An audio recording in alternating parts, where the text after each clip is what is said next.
नमस्कार मंडळी. कधी असा विचार केलाय का की पैसे वाचवायचे कसे आणि त्याहूनही महत्त्वाचं म्हणजे ते वाढवायचे कसे? हा प्रश्न खरं तर आपल्या सगळ्यांनाच कधी ना कधी पडतो, नाही का? आणि हो, पैसे वाढवायचा विषय निघाला की डोळ्यासमोर येतो शेअर बाजार. पण अनेकांना ना तो एक मोठं कोडं वाटतं, म्हणजे खूपच गुंतागुंतीचा आणि जोखमीचा. आणि अशी भीती वाटणं अगदी स्वाभाविक आहे. पण थांबा, यावर एक भन्नाट आणि एकदम सोपा उपाय आहे. आणि तो उपाय आहे म्युच्युअल फंड्स. थेट शेअर बाजारात उडी मारायला भीती वाटत असेल ना, तर हा एक उत्तम आणि सुरक्षित मार्ग आहे. चला, एकदम सोप्या भाषेत समजून घेऊया की हे नेमकं प्रकरण आहे तरी काय. ठीक आहे, तर मग तयार आहात? म्युच्युअल फंड्सची ही संकल्पना समजून घेण्यासाठी आपण एक अशी गोष्ट वापरणार आहोत जी आपल्या सगळ्यांच्याच आवडीची आहे. कल्पना करा की म्युच्युअल फंड म्हणजे दुसरं तिसरं काही नाही, तर आपल्या आवडत्या रेस्टॉरंटमधली एक चमचमीत थाळी आहे. हो, अगदी बरोबर ऐकलत, गुंतवणुकीची थाळी. आता मनात आला असेल, कुठे गुंतवणूक आणि कुठे जेवणाची थाळी? थांबा, खरी मजा तर आत्ता पुढे आहे. आपण हॉटेलमध्ये गेल्यावर थाळी का ऑर्डर करतो? जरा विचार करा. कारण त्यात आपल्याला एकाच वेळी वेगवेगळ्या पदार्थांची चंगळ मिळते. भाजी, पोळी, भात, डाळ, एखादा गोड पदार्थ, सगळं काही एकत्र. म्हणजे जेवण फसण्याची शक्यता जवळजवळ नसतेच. शिवाय हे सगळं बनवणारा एक मास्टर शेफ असतो. आणि वेगवेगळ्या डिशेस मागवण्यापेक्षा थाळी खिशालाही परवडते, बरोबर ना? तर कळीचा मुद्दा हाच आहे. म्युच्युअल फंड अगदी याच थाळीच्या लॉजिकवर चालतो. तो आपल्यासारख्या अनेक लहान गुंतवणूकदारांकडून थोडे थोडे पैसे गोळा करतो आणि मग एक प्रोफेशनल फंड मॅनेजर, जो आहे आपला मास्टर शेफ, तो हा सगळा पैसा एकत्र करून वेगवेगळ्या कंपन्यांच्या शेअर्समध्ये, म्हणजेच आपल्या थाळीतल्या वेगवेगळ्या पदार्थांमध्ये गुंतवतो. याचा अर्थ काय? तर आपल्या छोट्याशा पैशातून आपण अनेक मोठ्या कंपन्यांमध्ये भागीदार होतो. आहे की नाही कमाल? आता जसे थाळी ऑर्डर करण्याचे फायदे आहेत, अगदी तसेच फायदे म्युच्युअल फंडमध्ये गुंतवणूक करण्याचेही आहेत. आणि हे फायदे समजून घेणं खूप महत्त्वाचं आहे, खास करून जर गुंतवणुकीची सुरुवात करत असाल तर.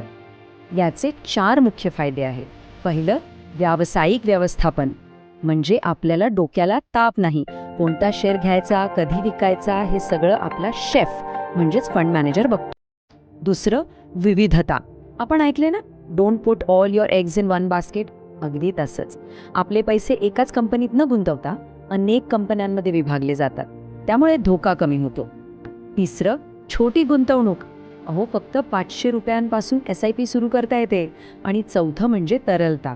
म्हणजे गरज लागल्यास तुम्ही तुमचे पैसे सहजपणे परत काढू शकता.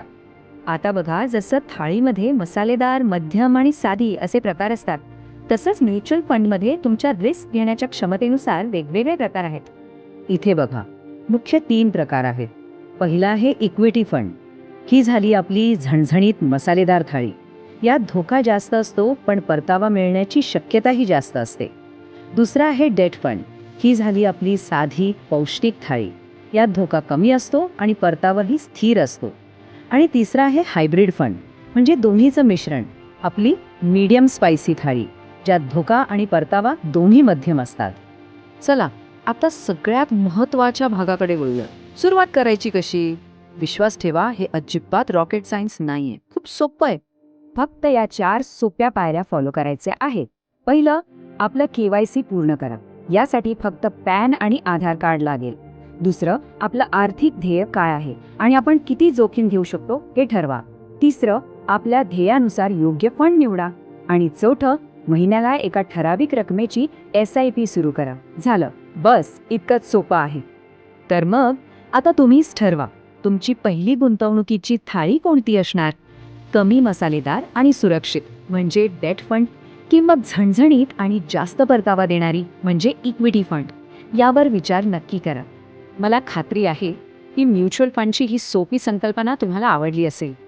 ही माहिती तुमच्या त्या मित्रांसोबत नक्की शेअर करा जे गुंतवणुकीबद्दल विचार करत आहेत.